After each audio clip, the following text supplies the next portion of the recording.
and welcome to the Springdale International School podcast. I'm Muskan Ahmed, your host, and today we have some special guests joining us. Introducing our first guest, he is born and brought up in the small town of Assam, Sibsagar. He is an ex-GCCN, pursued CA from Mumbai, and later started practicing in Guwahati as a CA. Please welcome Govind Harlalka sir. As a second guest, he is the chartered accountant by profession and a writer by heart. He has been featured in the CA Club India. He is also the columnist for the leading English daily, the Assam Tribune, since 2014 and has authored several books till date. Please welcome CA Saurabh Somani sir. And last but not the least, he has cleared CA in February 2016. He is the founder of Arvind Kumar Soni and Associates. He deals in direct tax, indirect tax, auditing, investment and more. And he is the only CA to conduct seminar on GST near China border at Tawang. Please welcome CA Arvind Kumar Soni sir. Hello, thank you so much for being here. It really means a lot for the Springdale family to have three CAs together. I hope the interview will be fun and interesting enough for all our viewers. So, sir, how do you all feel? We are feeling very excited to be on Springdale for today's session. Okay, so I have a few questions that maybe commonly asked, frequently asked questions. Also, some questions which I also added since I also want to know. So I'll just start with you, sir. So of course, CA is a very hard, education course, and I was also a commerce student, but I thought CA is not part of it. What encouraged you, maybe motivated you to pursue this career? See, frankly speaking, nothing inspired me because my father said that people wait for inspiration to come and then do it. My father told me that you start doing the CA course, you get yourself enrolled, do it, and then you see that if it is inspiring you or not. If it is suiting you, if it is serving you, then it's good. So at that time when I was in class 12, I was inspired to become an author. Because I was already writing so many stories and all. So I felt, okay, one should have a plan B. So you do it. So the catch is that until and unless you don't do it, you won't know that if it is actually inspiring or not. So for the aspirants also, I would like to say that don't look for inspiration always. Yes, people are inspired by many of the things, but you just throw yourself into the crucible, throw yourself into the hot pot and do it, experience it. If the process is inspiring, then that's an inspiration. Is it working well for you right now? Yeah, it is working very well for me because when I got enrolled in foundation, the accounting part, taxation part was quite inspiring. The process was inspiring, so it helped me in my in clearing the CA exams and all. I would like to say the love for numbers. Okay. Love for numbers. Actually, I'm very good at numbers.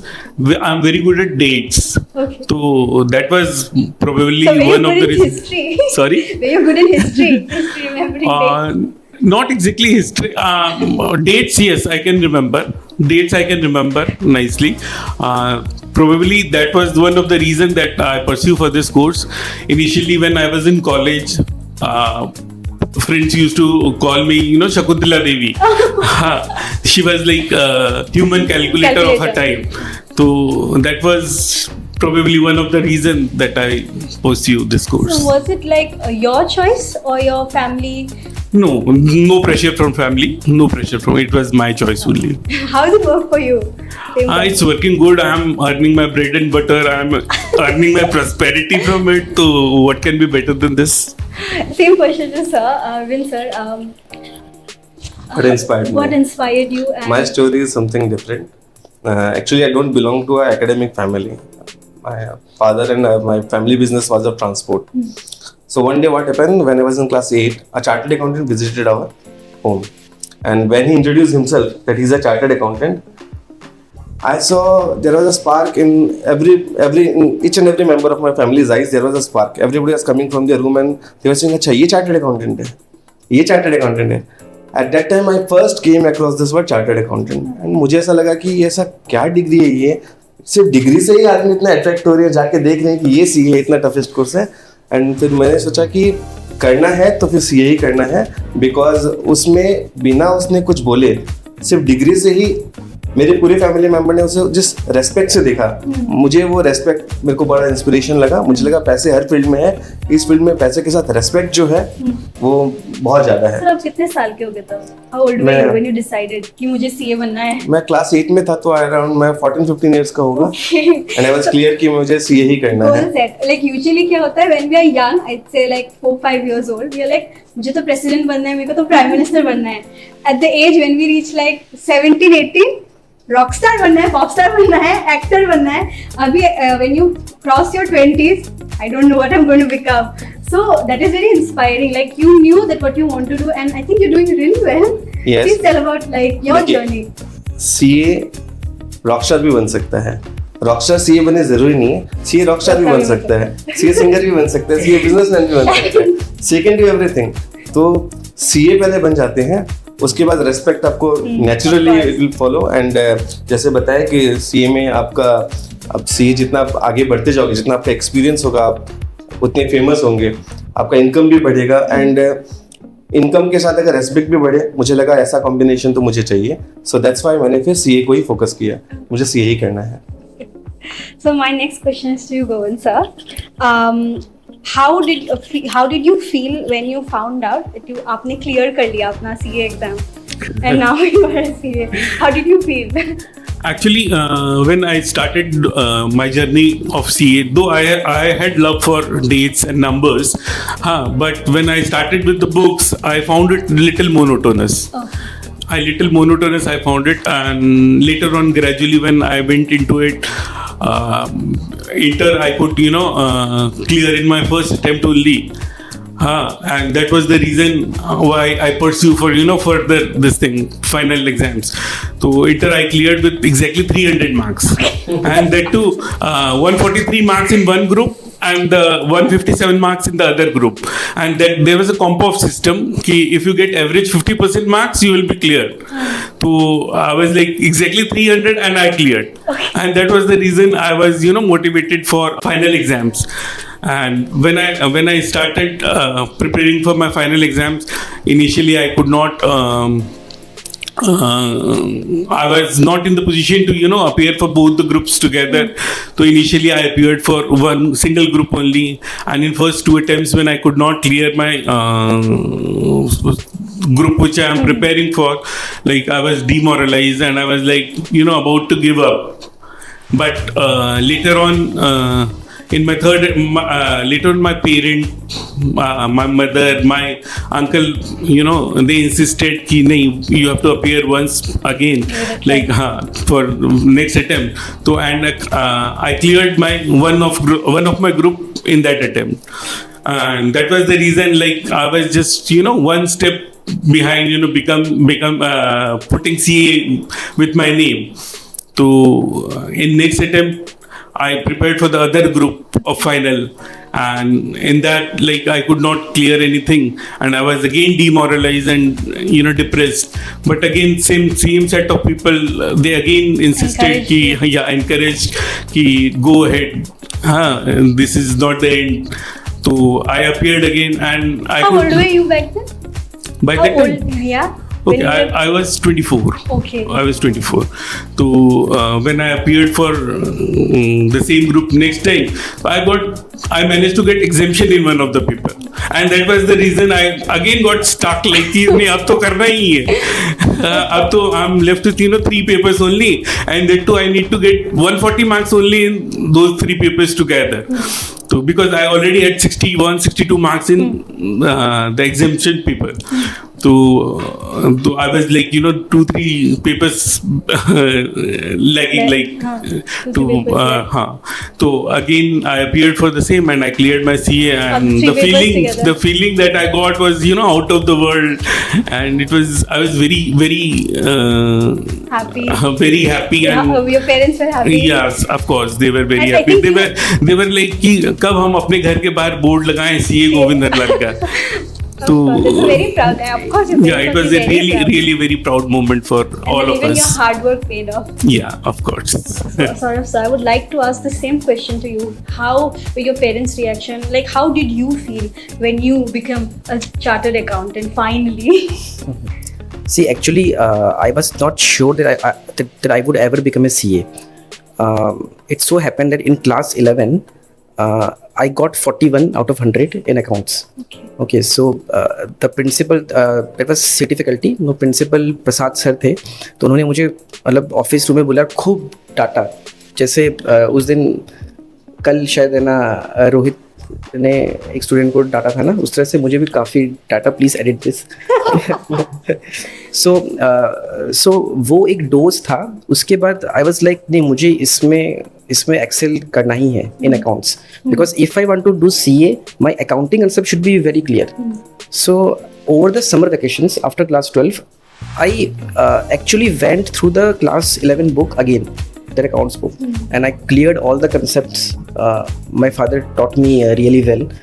So, and then I cleared my CPT and CA Inter in one attempt, and that gave me confidence. But CA final was of a next level. You have to be very conceptually strong to clear those exams. So, ठीक है. There were a lot of ups and downs, but finally when the result came, इसमें क्या होता है कि CA final में 2 group होते हैं, and each of 400 marks and 400 marks, and you have to get at least 50%, like 200. Okay, in first group I got 174, that is short of 26 marks. Second group में 226, so 174, 226, 400 exactly. So that was a very English में एक word है ना, serendipity. That was a serendipity for me. By dint of God's grace, by parents' blessings, I cleared the CA final exam in such a lucky manner. It was a miracle. But still, and my handwriting was also very bad. तो मैं जो करता कि शायद जो examiner है उसको मेरी हैंडराइटिंग समझ में नहीं आ रही होगी, इसलिए पास कर दिया. But jokes apart, yes, there were a lot of ups and downs, but hard work really paid off. And when I got the tag of CA, I was in cloud 9. So it was. So the same question to you also. जब CA final clear करने से पहले मेरी life में एक change आ गया था. CA final का एक ग्रुप क्लियर हुआ था, मेरी शादी हो गई थी. So I was a husband but not a chartered accountant, and it's very difficult to manage 2 things. I was having a new life with my wife also, and मेरा professional career start नहीं हुआ था, so मेरे लिए थोड़ा challenging था.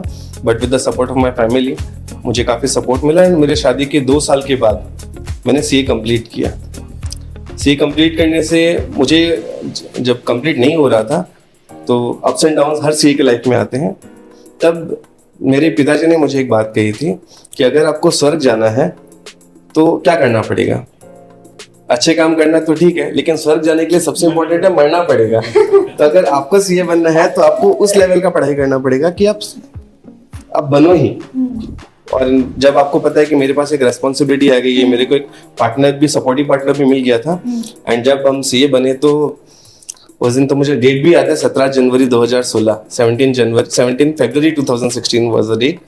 And उस दिन हम सब घर पे रो रहे थे, खुशी के आंसू. एवरीबॉडी वाज हगिंग, एंड एक हफ्ता मुझे एब्जॉर्ब करने में लगा. रोज मैं उठता, मिरर में अपने आप को देखता, चार्टर्ड अकाउंटेंट ऐसा होता है, ये चार्टर्ड अकाउंटेंट है, बन गया बस. इट वाज काफी जर्नी, काफी अच्छा था. अप्स एंड डाउन्स बहुत थे. सीए जर्नी का एक ही बात है, बॉय को मैन में कन्वर्ट कर देते हैं, not physically, mentally also. People expect, I have these questions ready. People expect that CAs earn a lot.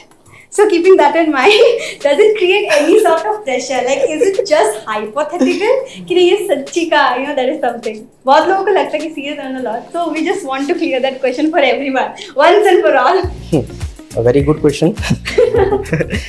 See, that's also a very relative question. Like, earning is a very relative concept. It's not an absolute concept. You might be earning rupees 5 lakhs per month. That would be sufficient for you, but it might not be sufficient for me, or vice versa. So it's a very relative concept. And earning, it's like एक कबीर दास जी का दोहा है, like the Doha is like this, रूखा सूखा खाई के ठंडा पानी P, देख पराई चूपड़ी जी मत ललचावे जी. The basic concept he is alluding to is that is of an unhealthy comparison. We compare ourselves with other people. चलो वो सीए है, उसके पास ये गाड़ी है, ये बंगला है, उसका अर्निंग इतना, उसके क्लाइंट्स इतने हैं. But the thing is that at the end of the day, are you happy? Are you at peace with yourself? ठीक है. So and earnings depends on various factors. Whether you are in practice, whether you are in job, आप कहाँ रह रहे हो, आपका expectations कितना है, the cost of your living, your lifestyle, your expectation, your ambition. There are a lot of factors. So basically we have to ask ourselves that am I happy? Whatever I am doing, whatever I am earning, am I happy with me? Is my earning enough to provide for me and my family? And of course comparison की बात आती है तो there should be a self comparison. Like of course you have to see that you have come a long way. If you look back on your childhood, वहाँ से यहाँ तक का जो trajectory था वो कैसा था. So I feel that I have come a long way and still there are many miles to go. So that's a self comparison should be the thing. And The competition is with yourself, not others. with yourself. And regarding the earnings, a CA has to keep himself or herself abreast of the latest developments happening around the world in taxation, in laws. Every day new laws are coming up. So you have to update yourself with the laws. Your level of earning is directly proportional to the level of knowledge you gain every day. That's the thing. The more you learn, the more you have knowledge, the more you apply the knowledge, the more earnings will automatically come. So that's my answer. So I think everybody got their answers to this hypothetical question. Okay, sir. A lot of people appear for CA exams, but the failure rate is very high. Why is it so? Actually, my answer to this question is like since the entry is not a barrier at all as far as CA exams is concerned. It's very easy. Rather, it's very easy. One with 50% marks can easily appear, and moreover the foundation exam like CPT is also, it's based on class 12 exams only. So entry is very easy, so the exit is very tough. CA is considered to be one of the toughest course. Exactly. Like it is amongst top 5 toughest course of India. So that's why I think it's rated so high. Arvind sir, Saurabh sir, you want to add something to this? Yeah, adding to what Govindji said, he's said it very right. The entry is very easy. It's like a pyramid. The pyramid, the bottom part is like much bigger. Like the entry happens very easily. All the people comes, and when you reach the top of the pyramid, only few people get out. So but I think in the new course they have made the entry a bit tougher. And of course the failure rate is also high because students nowadays have a lot of distractions. And doing CA you require a lot of motivation, focus, hard work. You have to have that self confidence, self conviction. Only then you can clear the CA exams. Arvind sir, anything you'd like to say? Yeah, both of my colleagues have rightly said. I just want to add this. Starting में CA के coaching वगैरह इतने available नहीं थे, awareness इतना available नहीं था, because class 10 तक कॉमर्स सब्जेक्ट ही नहीं रहता है स्कूल्स वगैरह में, तो उन्हें पता नहीं रहता है. 11th-12th के बाद सब सीए कर रहे हैं तो हम लोग भी सीए कर लेते हैं, वो ट्रेंड में जाते हैं. एंड सीए के पास सुप्रीम पावर है ऑडिट का, कि आपका फाइनेंशियल स्टेटमेंट करेक्ट है कि गलत है, वो सर्टिफाइड चार्टर्ड अकाउंटेंट ऑडिट करते हैं. तो वो डिग्री लेने के लिए आपको तो बहुत सारी परीक्षाओं से गुजरना पड़ेगा. तो ये सक्सेस रेट कम होने के कारण रीजन ही ये है, because only the best one, जो मतलब मल्टीपल आइटम्स लगते हैं काफी को, लेकिन लास्ट में अगर वो सर्वाइव करके ऊपर तक अगर वो चार्टर्ड अकाउंटेंट बनते हैं, वो मेंटली इतने स्ट्रांग हो जाते हैं कि अगर वो फाइनेंशियल स्टेटमेंट साइन कर रहे हैं कुछ भी, वो मेंटली प्रिपेयर्ड रहते हैं कि डॉक्यूमेंट नेशन की इकोनॉमी को कैसे हिट करेगा, सपोर्ट कैसे करेगा।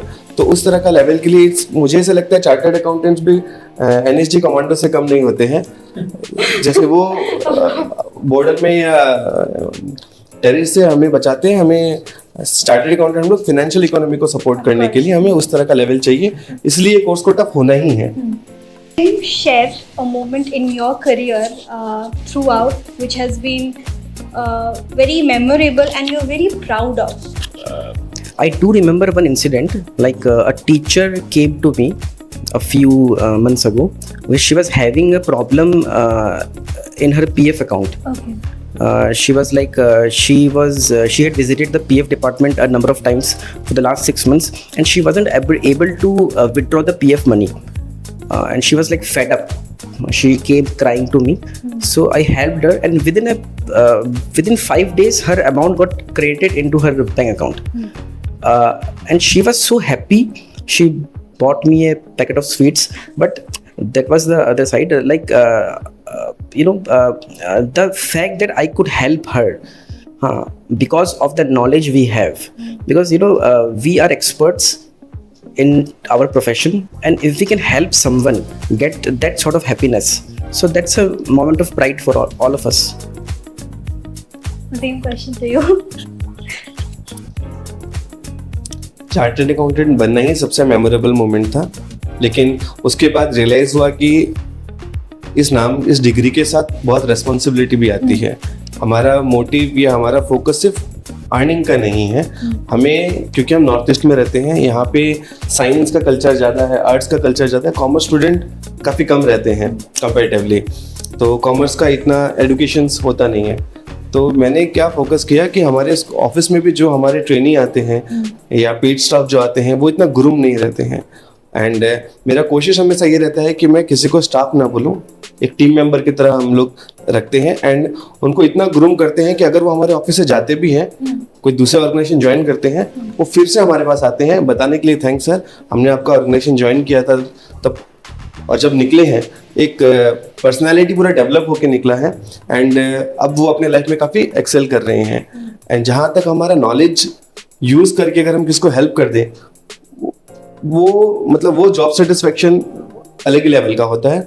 मुझे आज भी याद है कि मेरे पास एक क्लाइंट आया था, he was not a client, कहीं से रेफरेंस मिला, वो मेरे पास आए थे, उनका यहाँ पे वो हॉस्पिटल से आया था, वो सिरिंज लगा हुआ था, ठीक है, एंड उसका TDS का कुछ पैसा फंसा हुआ था, एंड वो डिपार्टमेंट में घूमते घूमते परेशान हो गया, उसको TDS रिफंड कहीं से नहीं मिला। मैंने उसका हालत देखा कि अगर वो बंदा हॉस्पिटल से आया है, सिरिंज लगा हुआ है उसके, मतलब उसको कितना डायर नीड ऑफ फंड है, उसको पैसा चाहिए ही चाहिए। तो मैंने उसको बोला कि ठीक है, आप मत घूमो, आप जहाँ वहीं रहो, आजकल व्हाट्सएप है, मेल्स वगैरह, आप मेरे को मेल करके डॉक्यूमेंट्स मैंने दिया है, आप मुझे दे दो, आपका पैसा आपको मिल जाएगा। एंड उनका पैसा करीबन हफ्ते भर में ही उनका क्रेडिट हो गया था। तो जैसे उन्हें सौरभ ने बताया अभी, उसके चेहरे में जो खुशी था कि जिस पैसे के लिए वो यहाँ वहाँ भटक रहा था, उसी का पैसा, वो राइट प्लेस में नहीं आया, वो एक चार्टर्ड अकाउंटेंट के पास नहीं आके कहीं और घूम रहा था। अगर आप चार्टर्ड अकाउंटेंट के पास आते हैं, वो आपको ज़रूर हेल्प करेगा, और उसकी कंडीशन देख के मुझे ऐसा लगा कि मुझे इसकी हेल्प करनी है। मैंने बाकी काम छोड़ के पहले उसके काम पे फोकस करके उसका मैंने वो किया, एंड उसका काम करवाया, और उससे जो मेरे को सेटिस्फेक्शन मिला कि चलो ठीक है। और वैसे भी हमारे नॉर्थ ईस्ट में जो इंटीरियर्स है, गुवाहाटी तो फिर भी बहुत डेवलप्ड है, अगर हम लोग मणिपुर के इंटीरियर में जाएंगे, अरुणाचल के इंटीरियर में जाएंगे, वहाँ पे तो इनकम टैक्स नहीं है, लेकिन उनका TDS कट जाता है, वो लोग काफ़ी परेशान रहते हैं, और प्रॉपर नॉलेज नहीं होने के कारण उनका लाखों का पैसा डूब जाता है।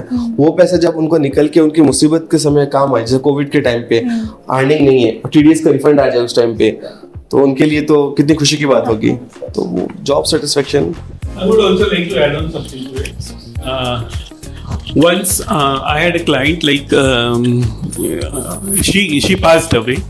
She passed away, and her PPF account was stuck, and there was no nominee into it.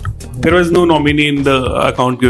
तो SBI वाले बार बार उसको घुमा रहे थे कि नहीं, आपको सारे लीगल हेयर्स को लेना होगा, ये लेना होगा, मतलब उसकी फैमिली वालों को घुमा रहे थे। तो बहुत करीब करीब 1 साल ये सिलसिला चला, और फिर उसके बाद जब वो मेरे पास आए तो what I did, I wrote straight way to the chairman of SBI, and within a weeks time the amount was credited to the legal heirs account. तो it was really immense pleasure for me, it was really immense pleasure for me. तो कहते हैं ना, the pen is mightier than sword, तो वो हुआ मेरे साथ इस इंसिडेंस में। एंड मोर ओवर, जब हमारे यहाँ से कोई स्टाफ छोड़ देता है, we CA usually pay less to our paid staff और ट्रेनीज। तो फिर जब वो हमारे यहाँ से छोड़ता है और फिर किसी बिजनेस ऑर्गेनाइजेशन में जाता है और वहाँ पे वो प्रॉस्पर करता है, एक्सेल करता है, तो it gives me immense pleasure. जब वो आके फिर बोलता है, जैसे सौरभ और अरविंद ने पॉइंट आउट किया कि जब वो आके बोलता है कि सर आज हमारा लाइवलीहुड, हमारा घर आपकी वजह से चल रहा है, तो मैं उनको यही कहता हूँ कि नहीं, ये मेरे वजह से नहीं, ये तुम्हारा हार्ड वर्क है which is earning you, and it gives me immense pleasure.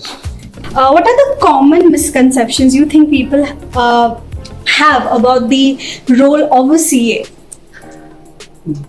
Basically, what people think, and when we talk in a general public, they think CA convert black money into white money. Okay. But this is a completely misconception. Chartered accountant की duty है कि आप compliances को ठीक से follow करें। आप legally अगर टैक्स सेव कर सकते हो, आपके चार्टर्ड अकाउंटेंट आपके वो टैक्स सेव करेंगे लीगली। एंड मेरे हिसाब से ये बड़ा मिसकंसेप्शन है। जनरल पब्लिक हम सुनते हैं कि आप सी हैं तो आप ब्लैक का वाइट कर देंगे। This is not true. हम लीगली जो वाइट आपका लीगल कंप्लायंसेस में फॉलो करते हैं, लीगली आपका अगर टैक्स सेव हो सकता है, एक चार्टर्ड अकाउंटेंट पूरी कोशिश करता है आपका लीगली कितना टैक्स सेव हो सकता है by following all the rules and regulations. लोग सोचते हैं कि CA is related to accounts only, but it is much beyond that. It's much beyond that. Account is one of the parts, but उसके बाद proper financial planning, हाँ, with tax, tax savings, with tax planning, those are much more important aspect than accounts. So there is a myth like CA is related with accounts only. ऐसा नहीं है। मतलब commerce करके ही CA कर सकते हैं कि कोई मतलब दूसरे स्ट्रीम से भी we can go for नहीं, CA? you can enter through science stream also. You can enter through science stream also. After clearing your class 12th exam, you'll have to appear for CPT exams. Okay. And with that you can pursue your Because CA as far course. as I know, कि commerce BCom करके CA, which जो मुझे पता था। नहीं, तो ऐसा फिर नहीं है। that's why I asked the question. नहीं, that is क्योंकि I not. was a commerce student, मेरा बैलेंस शीट कभी मैच नहीं किया था। So I don't know how I passed. आज आप हमारे पास आ जाइएगा, मैच कर देंगे। I think I scored 65 in 12th and I was like, Ram, मेरे को नहीं करना। और I'm like done with commerce. Anyways, the same question to you. Any misconception that you think? Yeah, the common misconception that people ask me, what's the cost of doing a CA? कितना खर्चा लगेगा? So people do not know that in the new course, especially for the northeastern states, there is a concession of 75%. Okay. Okay, so जहाँ आपका cost 1 lakh लग रहा है, now you can do the entire course in 20 to 25,000. You can check the new course details and a lot of concessions are there, especially for the northeastern states. So students can take benefit, and if they're confident enough, they can just go ahead with That this. is very good news. Yeah. Since I thought that it's a costly It's not costly. It's I think it's one of the less costliest course in the whole world. I think CA. Okay. With no reservation. With no reservation, yeah. I didn't know that. Yeah. Arvind has said it very rightly. No reservation, no caste system, no reservation. It is solely on your merit. On your merit. If you're meritorious, if you're hardworking, then It's not like girls will get 20% reservation. No. You will get concession on your fees, but Okay. not on result. no gender bias, no reservation. It's completely equal for everyone. I didn't know that. That's a very new news to me. Okay, sir. While you all came here, I just heard one question. I was like, okay, मुझे यह question पूछना है. So this question is to all three of you. Like, where should a person do articleship from?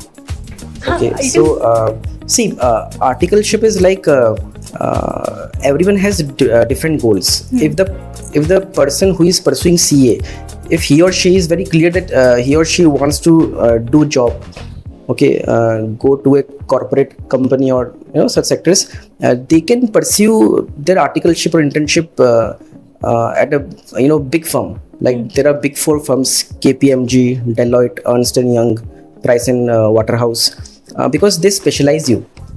Okay, the 3 years of training is there, and you get to specialize in a single field. Okay, so but at the same time, if you want to go into practice, I think one should pursue his or her articleship or internship at a medium-sized firm where all sorts of work are there, because you get to know, you get an exposure of all sorts of work. You deal with the clients, you directly communicate with the principal. So in short, you are preparing yourself to become a principal after you become a CA. Because if you are into practice, you have to handle all sorts of work, whether it is GST, income tax, company matters, consultancy, project reports, bank audit, government audits, everything. But in a big firm, you specialize in a single field, like auditing. आपको सिर्फ auditing करना है, आपको ITR taxation से कोई मतलब नहीं है, आपको audit में जाना है. So if you think yes, I want to specialize in the field of auditing.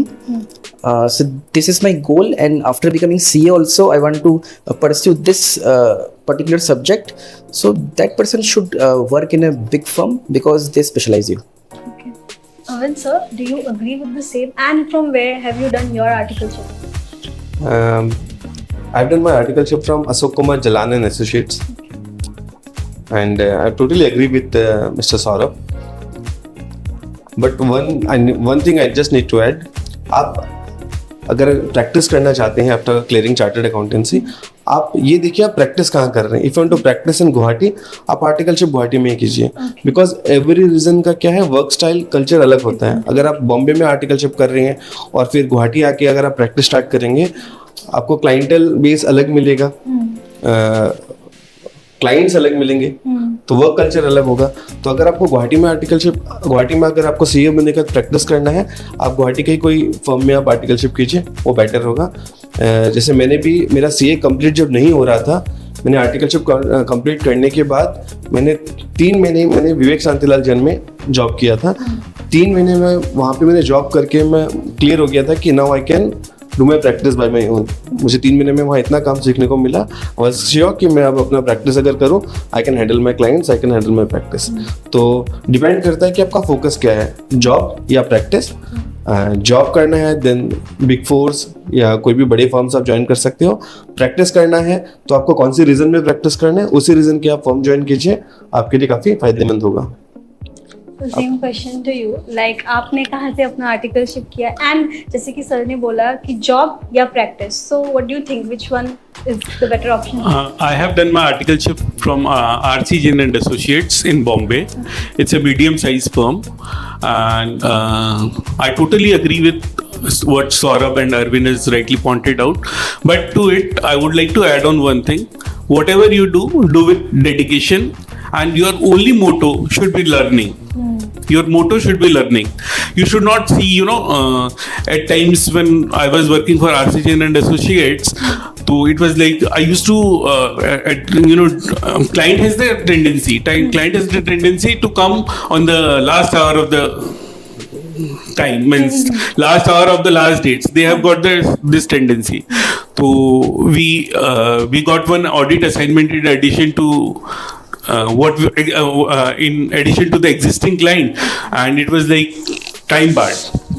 So we have to be, we have to complete it within 4 or 5 days of time. That's what we had. So I used to go at 5 o'clock in the morning. I used to work till 1:30 in the evening, and that was the reason. Like today also, I'm in very close association with RC Jain and his associates. Like. So Arvind sir, my next question is to you. जैसे आपने कहा you thought of being a CA right from class 8.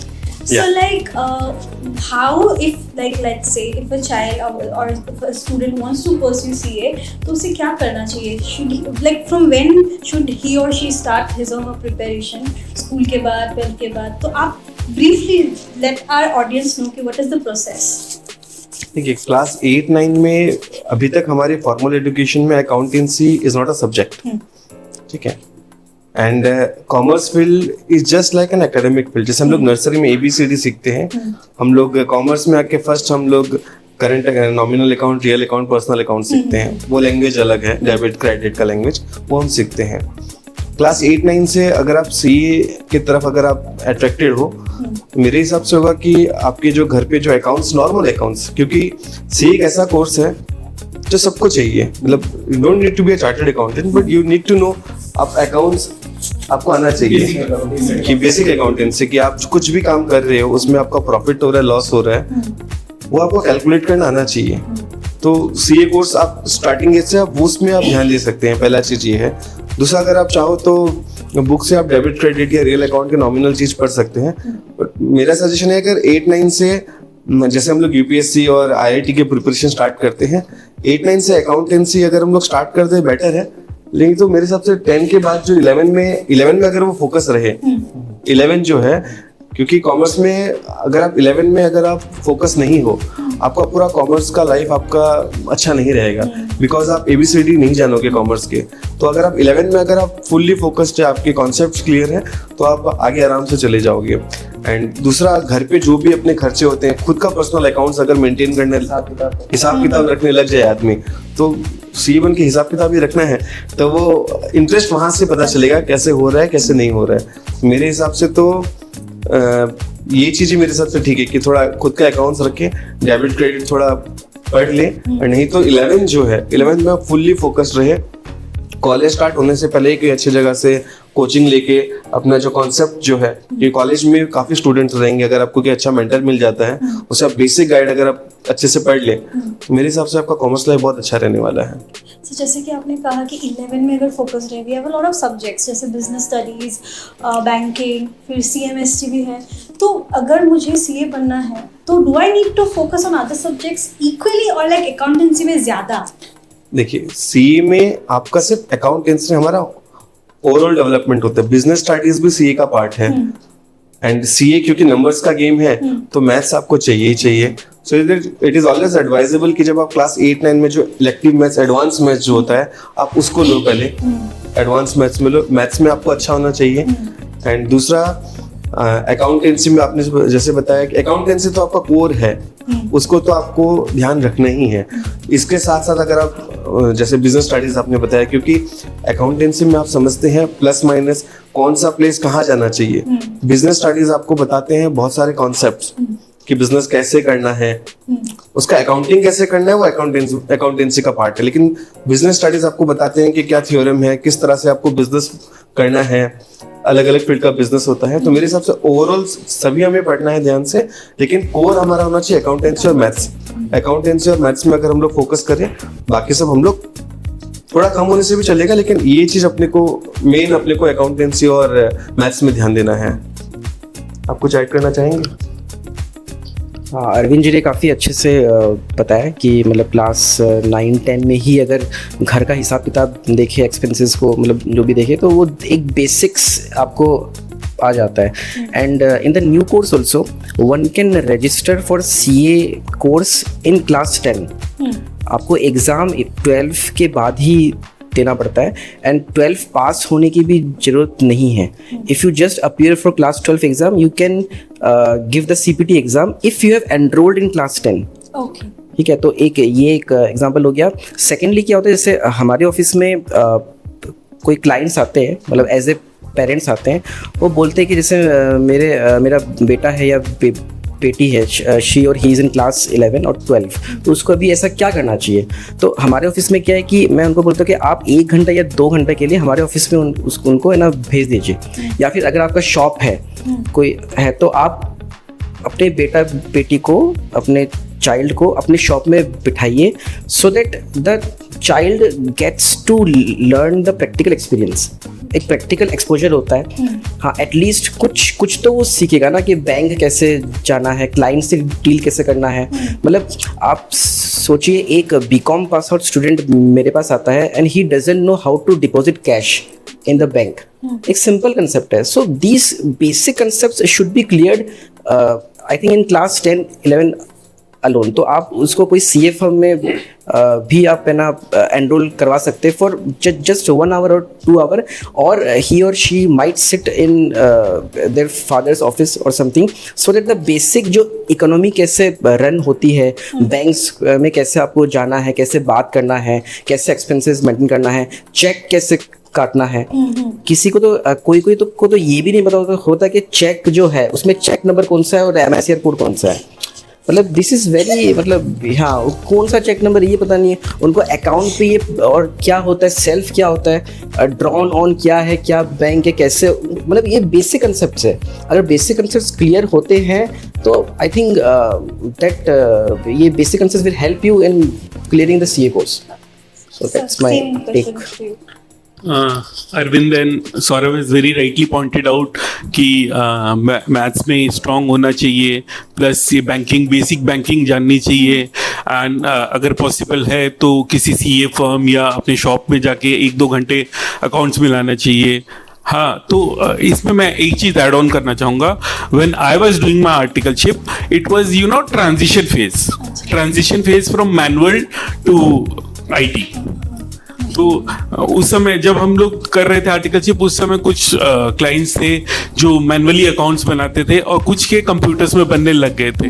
तो along with maths and other banking things one should have grip with, और आज के दिन में तो हर चीज़ कंप्यूटर्स पे ही है, तो along with maths and banking and all, one should have grip in this thing also, computers. हाँ, उसको MS ऑफिस, हाँ, और अगर वो if possible टैली वगैरह भी थोड़ा थोड़ा चलाना सीखना शुरू करे ना, तो it can be of great help to pursue.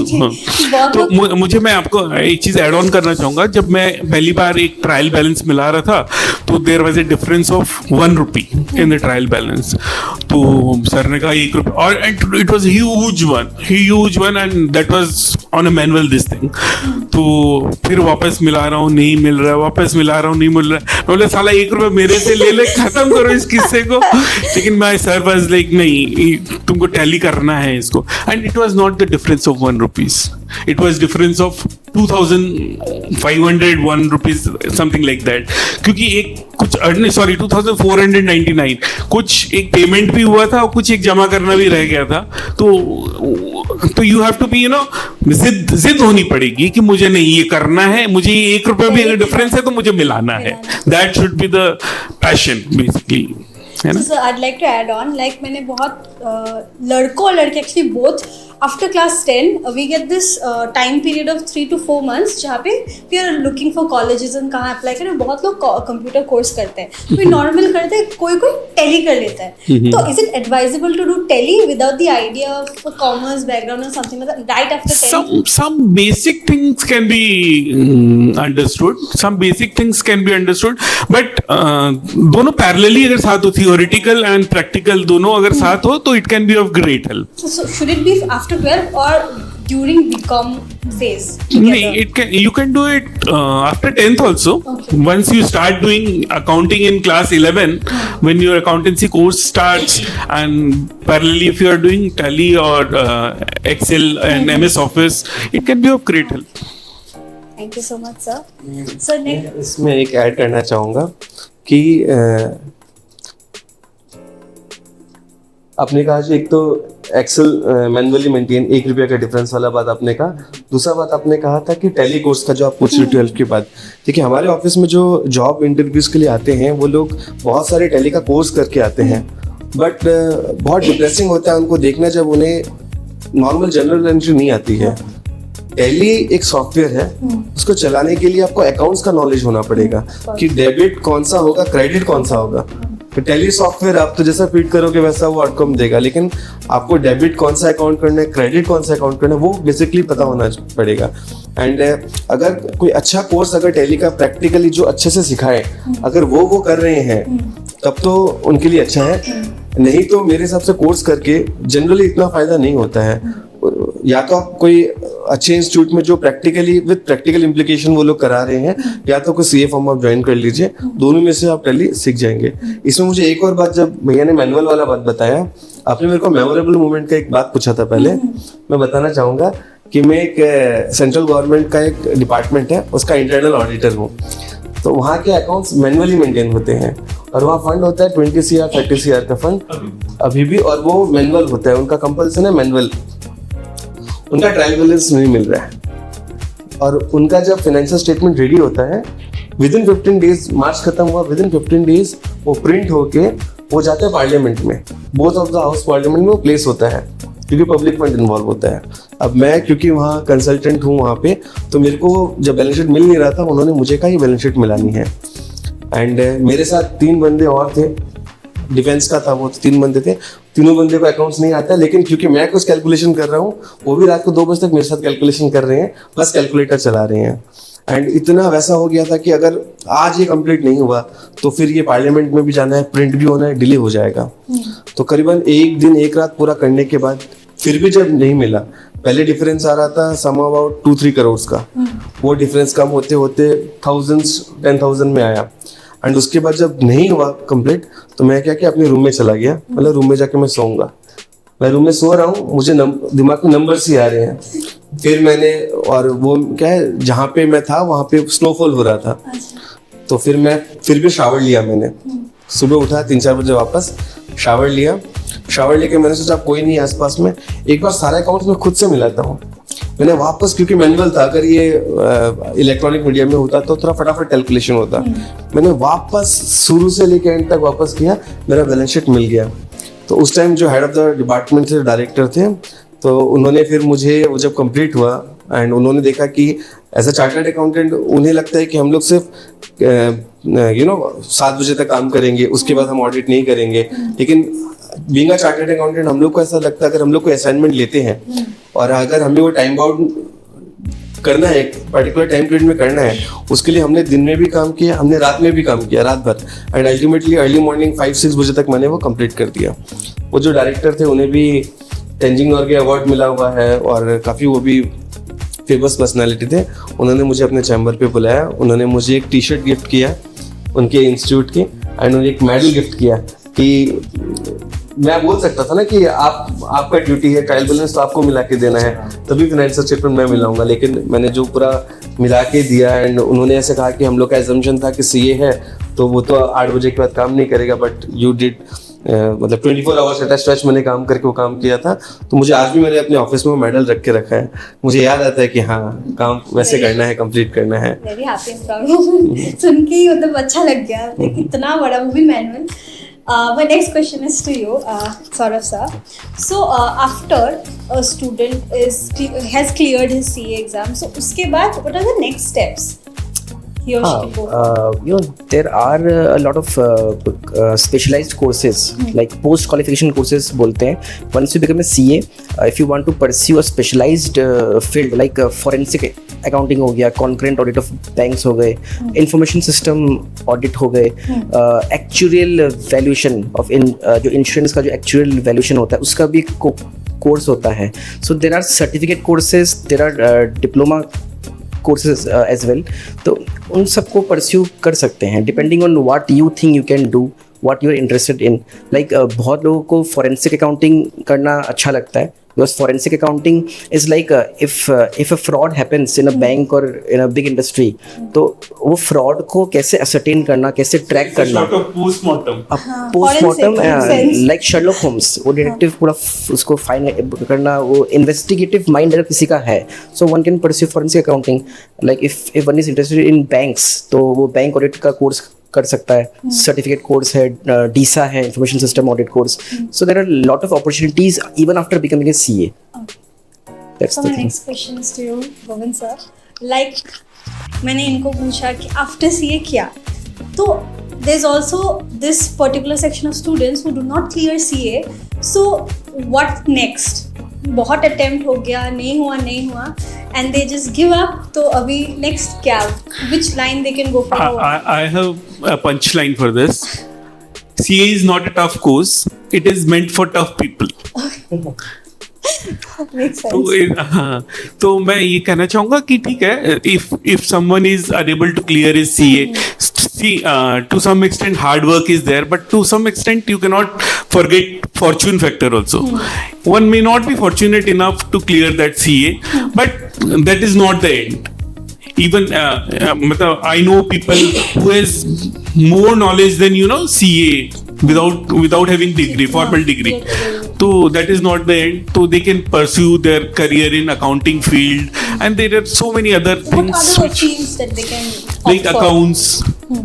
accounts, they can always do, and so many other things are there. They can of course do. Anything that you would like to add?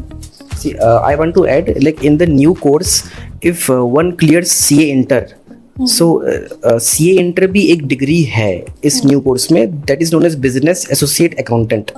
That is, if you are not able to clear your CA finals, but if you have cleared your CA Inter and practical training, you get a degree, business associate accountant, and that helps you in securing the job. And business associate accountant is the position of that is equivalent to a assistant CEO of an industry. So ये business associate accountant जो degree है, that is approved by the Parliament of India. So that's the way we can take if one cleared does not see. Anything you'd like to add? देखिए, आपका पहला question था कि after CA क्या करें. देखिए, आफ्टर सीए अगर आप प्रैक्टिस में रहना चाहते हैं तब तो जैसे सौरभ ने बताया सर्टिफिकेशन कोर्स वगैरह आप वो कर सकते हैं. आप आफ्टर सीए अगर आपको जॉब में जाना है तो आप अगर और पे स्किल हाई करना चाहते हैं तो आप एमबीए भी कर सकते हैं. अगर आपको पब्लिक सर्विस में जाना है आप सीए करने के बाद यूपीएससी में भी जा सकते हैं. मतलब आपके ऊपर डिपेंड करता है आप क्या करना चाहते हैं. इट इज़ नॉट नेसेसरी कि आप सीए बन गए तो आपको प्रैक्टिस ही करना है या जॉब भी करना है. बहुत लोग सीए करने के बाद बिजनेस भी करते हैं, बिकॉज सीए एक ऐसा कोर्स है जिसको करते करते आपको बिजनेस साइकिल का पूरा आपको नॉलेज हो जाता है. कहाँ से बिजनेस स्टार्ट हो रहा है, कहाँ कंप्लीट हो रहा है, कैसे प्रॉफिट बुक हो रहा है, वो आपको एक ओवरऑल आइडिया मिल जाता है. इसका बेस्ट पार्ट ये है कि अगर आप सीए नहीं भी बनते हैं तो भी आपको ये नॉलेज तो है, एंड ये नॉलेज आपको हर फील्ड में काम आएगी. अगर आप खुद का बिजनेस करोगे, अभी आप चार्टर्ड अकाउंटेंट के पास जाओगे, आप ऐसा लेमिन जाओगे. लेकिन अगर आप सीए कोर्स आपने कंप्लीट किया है, आपने डिग्री नहीं ली, आप पास नहीं हुए, लेकिन आपने पढ़ाई पूरी की है, तो आप ऐसा लेमिन नहीं जाओगे. आप उससे जो आपके जो क्वेश्चन होंगे वो थोड़े नेक्स्ट लेवल के होंगे, क्योंकि नॉर्मल क्वेरीज जो है वो आप खुद ही सॉल्व कर लोगे. तो एक बिजनेसमैन को तो मेरे को लगता है अगर एक कोई फैमिली बिजनेस है उन लोग को तो सीए कोर्स ज्वाइन करना चाहिए. डिग्री मिले ना मिले, बट उनको ओवरऑल एक्सपोजर पूरा मिल जाता है. फर्स्ट ये इंपॉर्टेंट चीज़ है. एंड दूसरी बात, सीए अगर करना है तो मेरे हिसाब से प्लान भी तो रहना ही नहीं चाहिए. सबका अपना अपना थॉट है, क्योंकि मैं इंटर तक मेरे पास प्लान भी था तो मैं फेल होते जा रहा था. बाद में मैंने रियलाइज किया कि मेरे को ट्रक के पीछे भागना है कि नहीं भागना है. मैंने रियलाइज किया कि नहीं, मेरे को ट्रांसपोर्ट का लाइन अच्छा है, सब लोग ट्रांसपोर्टर काफ़ी अच्छा वो लोग भी अर्न कर रहे हैं, लेकिन मेरा वो फील्ड नहीं था. तो मैंने क्लियर किया अपने दिमाग में कि मुझे करना है तो सीए करना है. मैंने अपने आप को 3 साल दिए कि 3 साल में अगर मैं सीए बन जाता हूँ, सिर्फ फाइनल के लिए. मैं पहले फेल हो के आ रहा था, फाइनल में जब शादी हो गई तब मैंने रियलाइज़ किया कि अब शादी भी हो गई है, अब 2 साल में देता हूँ अपने आप को शादी के बाद कि पास होना ही है. और लास्ट अटेम्प्ट जो था उसमें मैं फुल्ली इतना मोटिवेटेड था, मैंने सेल फोन, टीवी, इनफैक्ट मैंने सूरज भी नहीं देखा होगा. जो अर्ली मॉर्निंग राइज होता है, मैं सूरज भी नहीं, मैं रूम में ही बंद था. मेरा एक ही फोकस था कि मैं मंदिर भी नहीं जाता था. बहुत सारे सीए स्टूडेंट या जो भी एस्पिरेंट होते हैं वो लोग बहुत धार्मिक हो जाते हैं, एग्जाम से पहले मंदिर जाना, ठीक, हर एग्जाम वाले. लेकिन मैंने लास्ट अटेम्प्ट में देख लिया था कि मैं समझ गया था कि भगवान चाहते हैं एग्जाम तक तो तुम पढ़ लो, एग्जाम के बाद मेरा सेवा करना. तो एग्जाम तक मैंने कुछ नहीं किया, सिर्फ पढ़ाई किया. और सीए स्टूडेंट्स का लाइफ में सबसे बड़ा प्रॉब्लम क्या है, नवंबर एग्जाम के टाइम पे आती है दिवाली, एंड इस एग्जाम के टाइम होली आ जाती है, एंड एग्जाम के बीच में दिवाली आती है. तो सोचिए कितना टफ होता है सीए स्टूडेंट को. सब लोग दिवाली एंजॉय कर रहे हैं, पटाखे फूट रहे हैं, और हम लोग बैठ के डायरेक्ट टैक्स पढ़ रहे हैं, डायरेक्ट टैक्स कंपनी पढ़ रहे हैं. तो आप सोच सकते हैं कि मेंटली कितना स्ट्रांग होना पड़ेगा एक सीए क्लियर होने के लिए.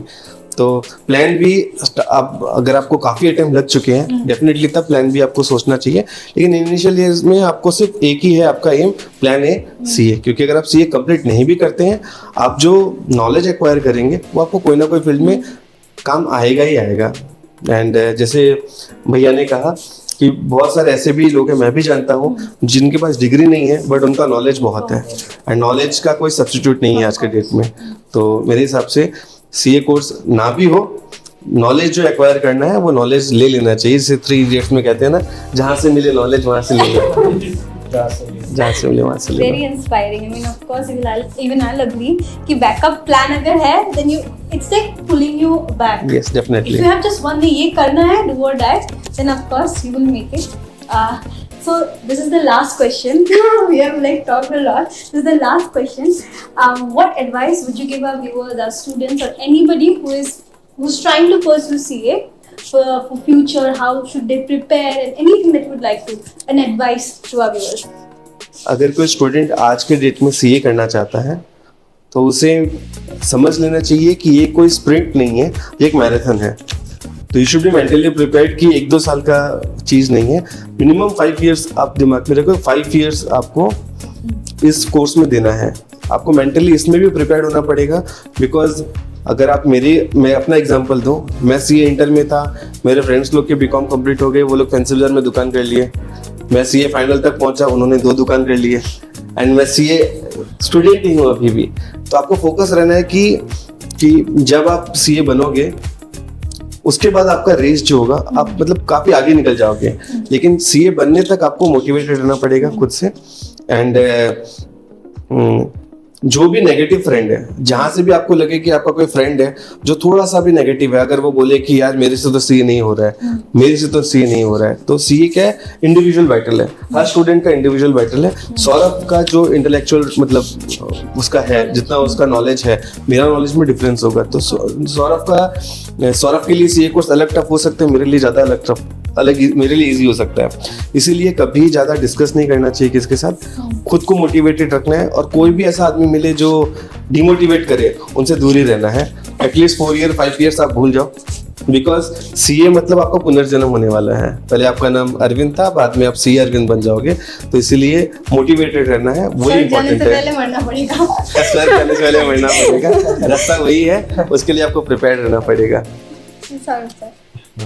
नहीं, अरविंद जी ने बहुत अच्छे से बताया। तो उससे एक ना कबीर जी का दोहा मुझे याद आता है कि साधु कीजिए संगत की, संगत कीजिए साधु की, काम निष्फल न होए, लोहा पारस परसते सो भी कंचन होए। मतलब आप दिस मीन्स एसोसिएशंस, तो व्हाट एसोसिएशंस यू हैव, आपकी संगत क्या है, आप संगत किसकी संगति में ना रहे हो।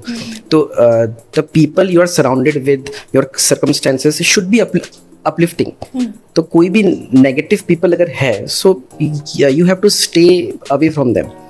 हाँ, and surround yourself with people who are smarter, who are stronger, who criticize you in a very constructive manner, in a very healthy way.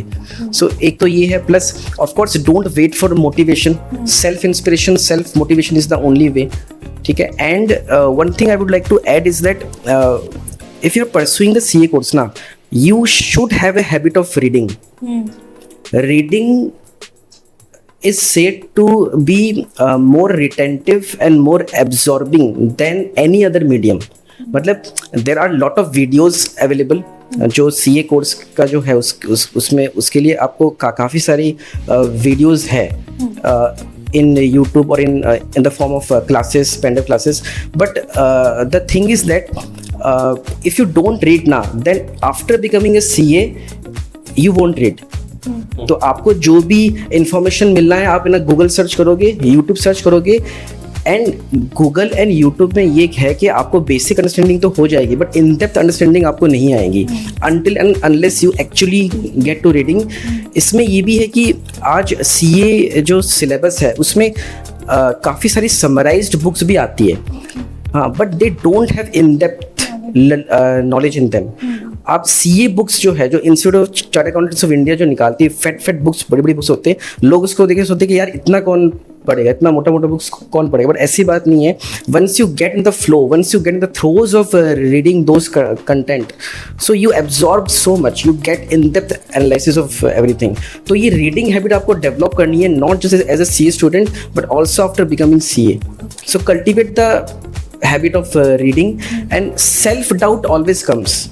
ऐसा नहीं कि मैं बहुत ज़्यादा इंटेलिजेंट हूँ, मुझे सेल्फ डाउट आएगा ही नहीं. Self doubt always creeps in. The thing is that accept that you are in self doubt.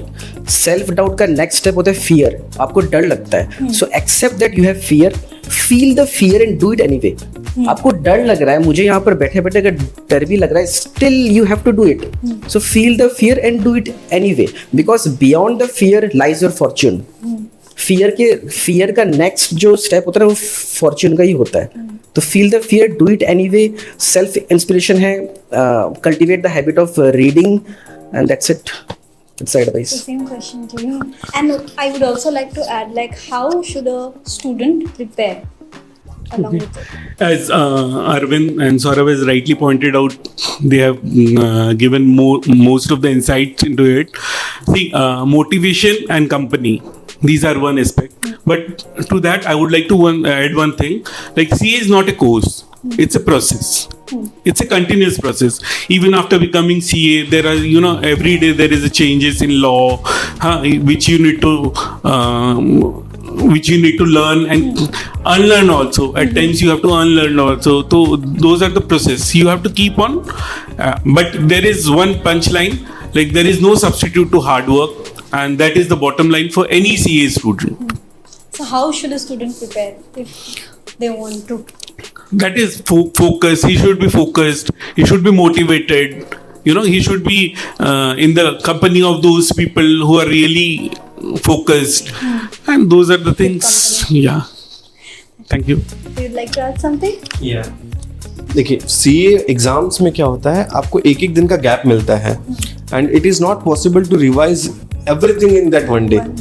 तो अगर एक स्टूडेंट क्योंकि मैंने इतने एग्जाम दिए हैं, I know what not to do. क्योंकि मेरे घर पे कोई सीए नहीं है, मेरे कंपनी में भी कोई नहीं थे, तो मुझे पता है क्या नहीं करना, क्योंकि मैंने सब कुछ खुद से मतलब गलती करके मैंने सीखा है. तो मैंने एक चीज़ जो मैं मानता हूँ, सी एग्ज़ाम से एक दिन की लीव मिलती है एग्ज़ाम से पहले, एंड उस एक दिन में आप पूरा मटेरियल रिवाइज नहीं कर पाओगे, क्योंकि मटेरियल काफ़ी लेंदी होता है, वास्ट होता है. तो आपको प्रिपेयर ऐसा करना है कि एग्जाम के एक महीना पहले आपको कुछ नया चीज नहीं पढ़ना है. एग्जाम से पहले वाला जो एक मंथ होता है उसमें आपको सिर्फ रिवीजन करना है. एंड अगर आप कोई चीज 4 से 5 बार रिवीजन अगर आप कर लेते हैं, मेंटली प्रिपेयर रहिए, 4 से 5 बार रिवीजन करना है. तो आप, और रिवीजन भी ऐसे करना है कि कुछ चीज़ हमें आता है. ऐसा चार्टर्ड अकाउंटेंट जब आप इंटर के लेवल तक भी पहुंच जाते हैं, कुछ चीज़ ऐसा होता है जो आपको आएगा ही, आप नहीं पढ़ोगे तो भी एग्जाम में वो दे दोगे, क्रैक कर दोगे. तो वो सब चीज़ को लास्ट डे के लिए मत छोड़ो. जो आपको डिफिकल्ट पॉइंट्स लगते हैं रिवीजन करते वक्त, उसको आप मार्क करते रहो, ये मेरे को लास्ट डे को ये पढ़ना ही पड़ेगा, मेरे को इसमें डाउट है. एंड सिर्फ वही चीज़ लास्ट डे को पढ़ना है हम लोग को, ताकि क्योंकि 2+2 अगर मैं अभी नींद में भी अगर मेरे को कोई पूछेगा ना उठा के 2+2 मैं 4 बोलूंगा, मैं नहीं पढ़ूंगा तो एग्जाम में भी मैं 2+2 4 ही बोलूंगा. एंड दूसरा थोड़ा मेमोरी टिप जो है, क्योंकि इसमें स्मार्ट स्टडी चाहिए होता है. क्योंकि पहले मैं क्या करता था, मैं पूरा कंपनी लॉ पूरा डीटी पढ़ के एग्जाम में जाता था.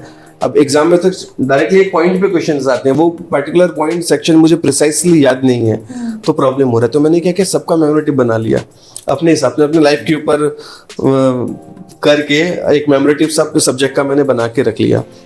सबसे इम्पोर्टेंट तो मुझे ये लग रहा है कि इंस्टीट्यूट का बुक से ही हमें प्रैक्टिस करना चाहिए, बिकॉज एग्जाम का क्योंकि हमें जो स्टडी मटेरियल कोचिंग में मिलते हैं वो क्या होता है, वो बहुत फ्रेंडली रहता है, एक ही पेज में क्वेश्चन आता है.